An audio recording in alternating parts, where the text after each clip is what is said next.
Hey guys, it's me, Issa Rae, and I am joined by our incredibly talented showrunner, Prentice Penny, for another season of our Wind Down.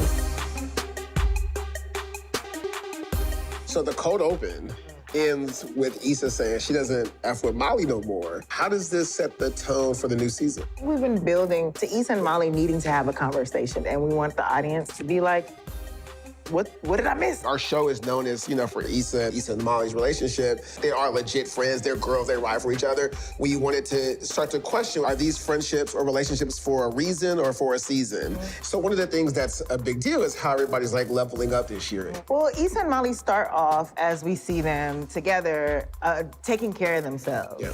And I think Issa, more so than Molly, has decided to focus on nothing but good vibes, making sure that her career or her passion is in order and not letting distractions take her away from that. I think also, too, like what we've done, too, is I think tried to flip the season a little bit, the dynamics where, like, oh, Issa has a lot of work situations and Molly is having more personal men issues. They've tasked each other to hold each other accountable. Yeah. And we found out at the end of the episode that maybe Issa's not ready for Molly to hold her so accountable and to be so truthful. It's almost like be careful what you wish for. Yeah. So throughout the series, we haven't seen Molly be in a long-term relationship. Dude. Her relationship. She blows those up. Yeah.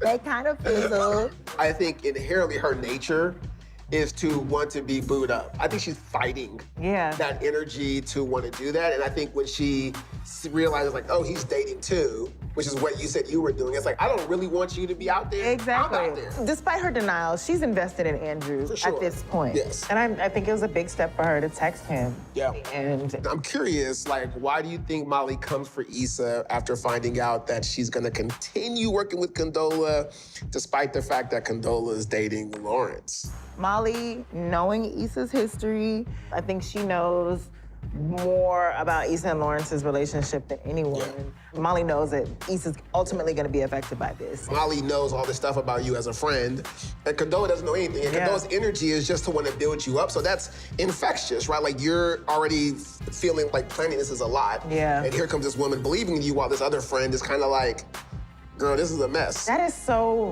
real, too. And we've talked about this in the room, is that Issa is the type of person to feed off of people putting that kind of energy in her. Like, she needs that to kind of succeed. Sometimes you need stupidity around you because, like, the first person to fly. Yeah. I want to do what that bird does. It's like food.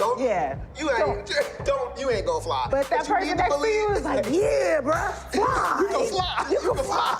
Like, why do you feel Issa has the need to tell these potential sponsors different versions of what the Black Party should be?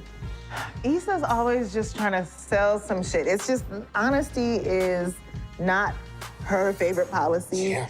And I think that this comes from this feeling of, like, maybe my event isn't good enough. Maybe I'm not the right person to do this, so I need to tell them what they want to hear, as opposed to having them buy into who I am, because maybe who I am isn't enough. In the end, they bought into her. Like, when you're throwing an event like this, nobody's like, really like, oh, this event is the dopest thing, or this is the best idea. They're really looking at you. Yeah. You're like, what is it about you that I should put my money behind? Yeah. And I think she realizes that later.